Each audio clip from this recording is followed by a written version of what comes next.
بطور ہدایت کار اداکار محب مرزا کی پہلی film Ishrat made in China release ہونے کے بعد ناقدین کی جانب سے تنقید کی زد میں ہے، جس کی بنیادی وجہ فلم کے آدھے ادھورے کردار، سستی جگتیں مارتے اداکار، اوور ایکٹنگ کی بھرمار اور محب مرزا کی بطور عشرت مسلسل کیمرے کے سامنے رہنے کی خواہش ہے۔ ناقدین کہتے ہیں کہ جس زبان پر عبور نہ ہو اس میں شاعری نہیں کرنی چاہیے، اسی طرح جس موضوع کا ادراک نہ ہو اس پر فلم بھی نہیں بنانی چاہیے۔ ان کے مطابق کامیڈی ایک انتہائی مشکل کام ہے اور اس پر فلم بنانا اس سے کہیں زیادہ مشکل۔ اس کے باوجود پاکستانی عشرت میڈ ان چائنا بنی اور اس کے ساتھ وہی ہوا جو کھانا پکانے کے دوران گیس بند ہو جانے سے کھانے کے ساتھ ہوتا ہے، یعنی کچا پکا۔ اداکار محب مرزا کی ہدایت کاری میں بننے والی اس فلم میں وہ سب کچھ تھا جو نہیں ہونا چاہیے۔ شوبز کی دنیا سے وابستہ صحافی حسن کاظمی نے عشرت میڈ ان چائنا دیکھنے کے بعد اس پر تبصرہ کرتے ہوئے کہا ہے کہ انہیں فلم نے بری طرح مایوس کیا۔ ان کے مطابق ٹریلر دیکھ کر محسوس ہوا تھا کہ یہ چاندنی چوک ٹو چائنا کی نقل ہوگی، جو خود کنگ فو پانڈا کی نقل تھی، لیکن اگر یہ نقل ہوتی تو شاید بہتر ہوتی۔ محب مرزا نے بحیثیت اداکار اور ہدایت کار فلم بنانے کی کوشش تو کی، لیکن وہ بھول گئے کہ فلم میں ان کے علاوہ بھی کردار موجود ہیں۔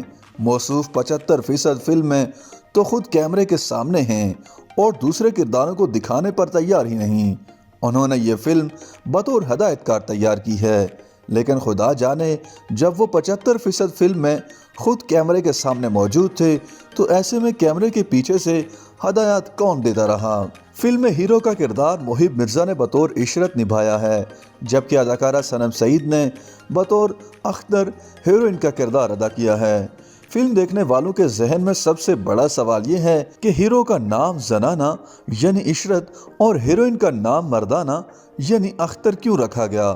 اس کے علاوہ فلم عشرت کا کردار اور اس کا پس منظر بتانے میں اتنا زیادہ وقت ضائع کرتی ہے کہ دیگر کرداروں کے لیے وقت بچتا ہی نہیں۔ بقول حسن کاظمی کالج میں پڑھنے والا عشرت گدھا گاڑی ریس کا چیمپئن ہے اور اس وجہ سے اسے چین جا کر گدھا گاڑی ریس میں شرکت کے لیے کہا جاتا ہے، جس کے نتیجے پر 10 لاکھ یوان یعنی 2.5 کروڑ پاکستانی روپے ملنے تھے۔ فلم میں کاسٹنگ کے بھی شدید مسائل تھے۔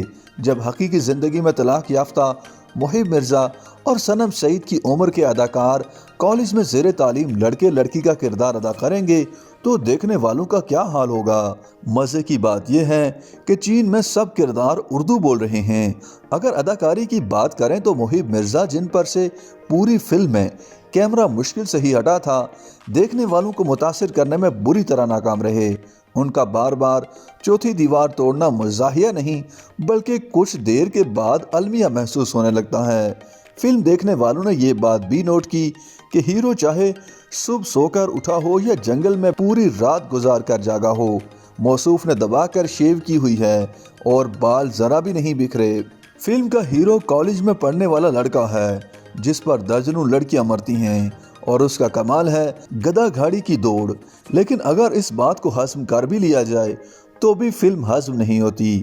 کہانی کے مطابق عشرت کا پراڈو نامی گدھا تب مر جاتا ہے جب وہ چین جا کر گدھا گاڑی ریس سے 10 لاکھ یوان جیتنا چاہتا ہے۔ پھر صنم سعید کے کردار اختر میں کرنے کے لیے کچھ تھا ہی نہیں۔ ایک گانا تھا جس میں ان سے ڈھنگ سے رقص تک نہیں ہو پایا۔ ظاہر ہے ان کا سارا کیریئر ٹی وی ڈراموں کا ہے، فلم کا تو نہیں۔